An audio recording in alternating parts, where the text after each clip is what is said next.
Today, we're ranking every single glove and gauntlet in Fortnite history, and huge shout out to Tyler Fries for the idea.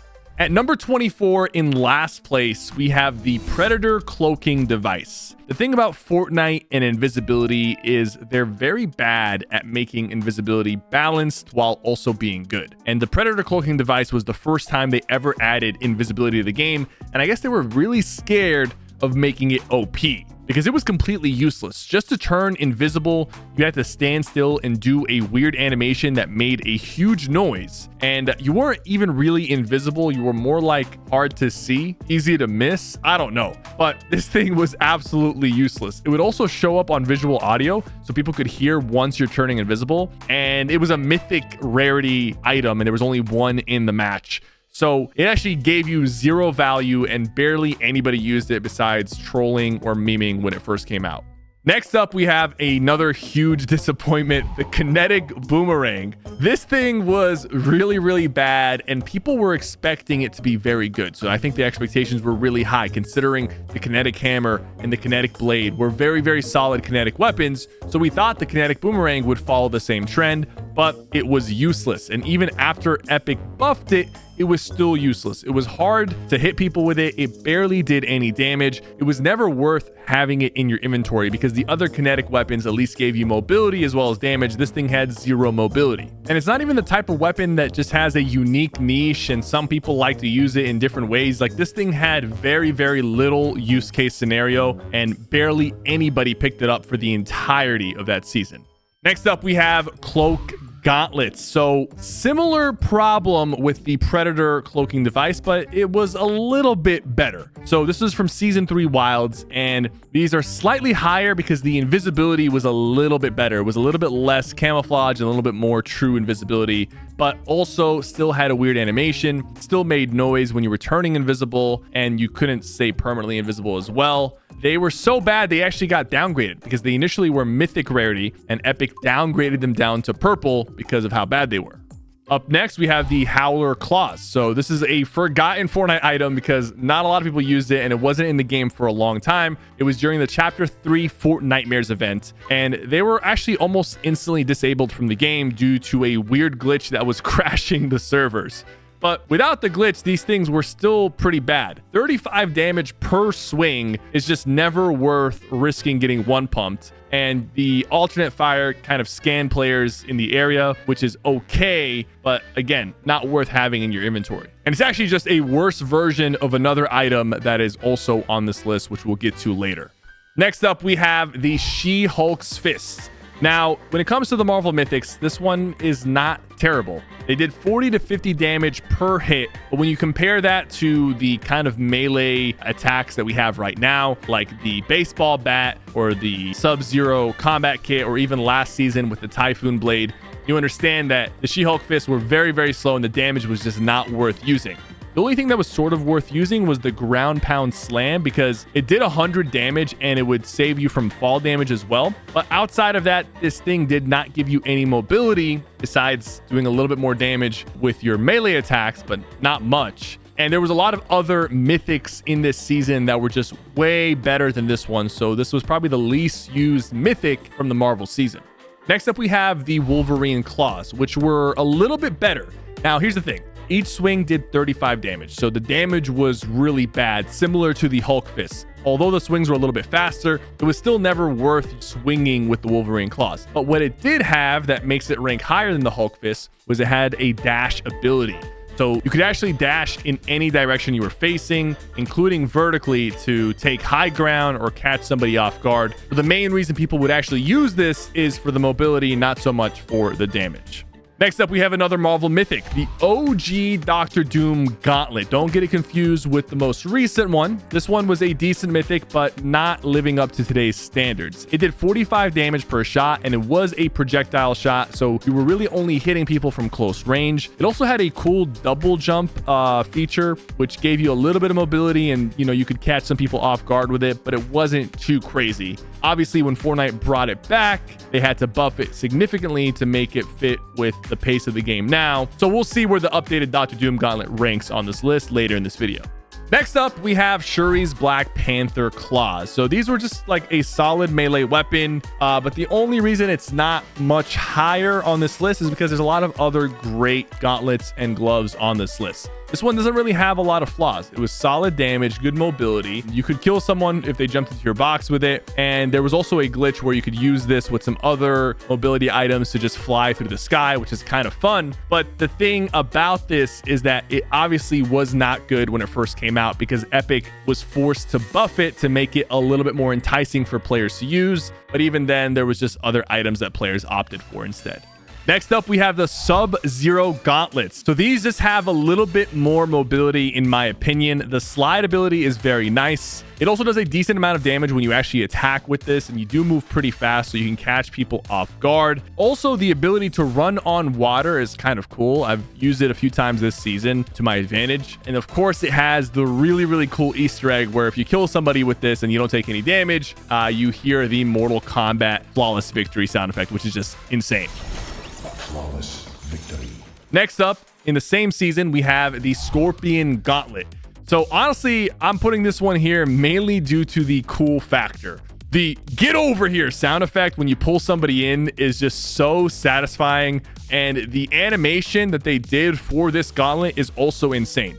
So it does a decent amount of damage when you attack with it. The pull is actually very useful and it has very long range, even longer than the harpoon. You could also use this with the rift gun to pull people up in the air, make them fall to their death. The only thing holding this back is that it doesn't really offer any mobility. The next gauntlet is the Iron Man Gauntlet. This is the OG Iron Man Gauntlet. You flew up in the air with these things and you kind of had aimbot when you were aiming near a player. It only did 20 damage per shot, but because of the aimbot, it was very consistent. And because you were also flying up in the air, you can catch people off guard with different angles. The hovering effect with this also made it very hard to get hit because you could kind of like float a little bit and just drop whenever you felt like it. So the mobility on it felt pretty good. It was just a very strong weapon in a season with a lot of other strong items, but people still ended up using this. Next up, we have a pure mobility gauntlet, the Grapple Gauntlet. The only reason this is not ranked higher is because it's kind of clunky. So this is like Fortnite's version of the Spider-Man gloves, but they made it a little bit more balanced. They were very stiff. You didn't have that like flow that the Spider-Man gloves gave. It was also a lot easier to get shot while you were using these and you would take fall damage. So it was definitely just like a very weak version of the Spider-Man gloves. And you know, it made sense. The Spider-Man gloves are really OP. So they wanted a version that they could just put in the game and not feel like they have to balance all around it.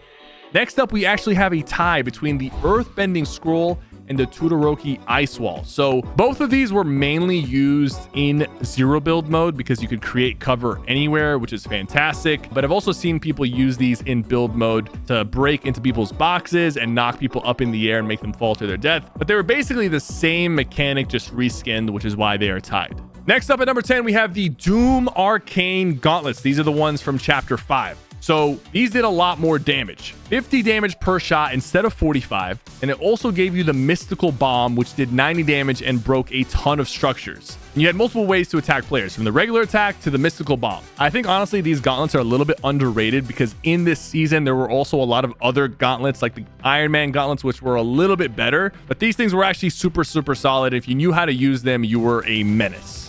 Speaking of gauntlets that season that were really strong, next up we have the War Machine Arsenal.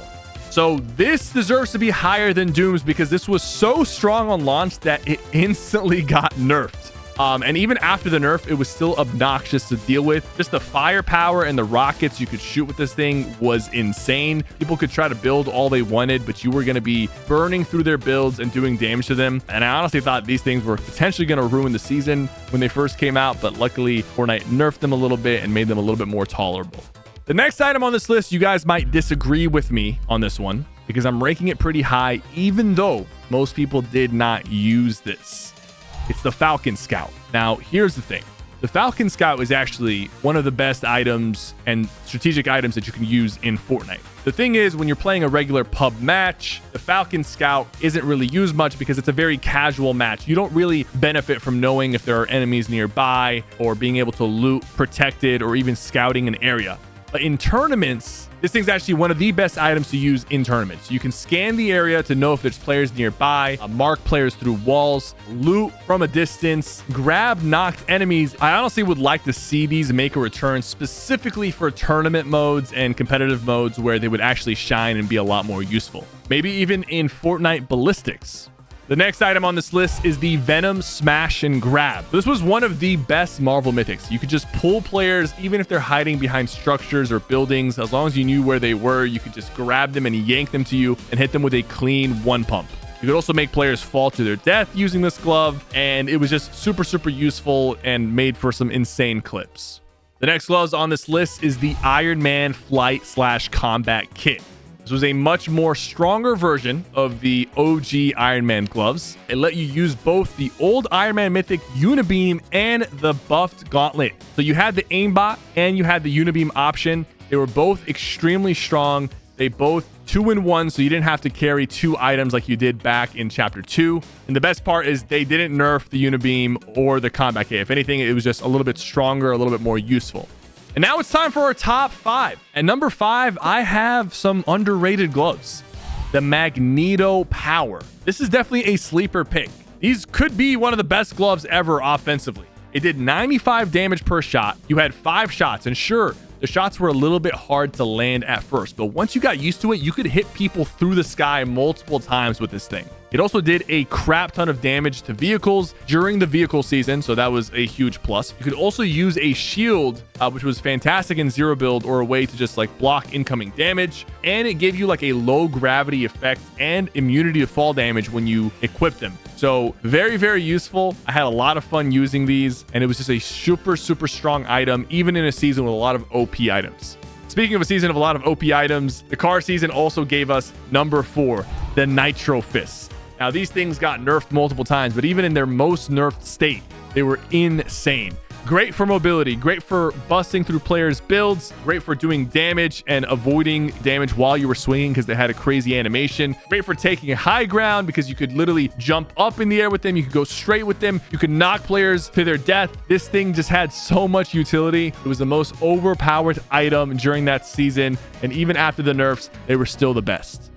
But not quite enough to be in the top 3, because at number 3, we have the Spider-Man gloves. Epic actually cooked with this so hard. The swinging mechanic is just like from the Spider-Man games. It's even better than some of the Spider-Man games out there. Insane mobility, very, very smooth. It was a very impressive showcase of what's possible in Fortnite. Great defensively and offensively. You could swing around the entire map. The animation was sick. The best mobility item in the game has to be the Spider-Man gloves, which is why they are number 3. But for number 2, we have, you might have guessed it, maybe not, the Thanos Gauntlet. The ability to turn into Thanos back in Chapter 1. He had an insane toolkit, a lot of HP. Even after he got nerfed, he was still so powerful. He could just laser players, jump through the sky, but not quite enough to be number 1. And I think there's a good reason for that, because when you were turned into Thanos, you were actually pretty slow. And back then, everybody sucked. So if you could turn into Thanos now, you would probably get lasered and it wouldn't be as OP. But Fortnite obviously adapted, because at number 1, we have the Armor of Doom. Similar to the Thanos transformation, except it was better. It was more reactive. You could cancel your animations. You can move faster. The DPS was higher. It was easier to control your attacks. He had way better mobility than Thanos. It was just a much more powerful version of the Thanos transformation, but with Dr. Doom. So this one is easily number 1. You cannot argue about that. But the rest of this list, of course, everyone has their opinions. Let me know what you think, and don't forget to like and subscribe.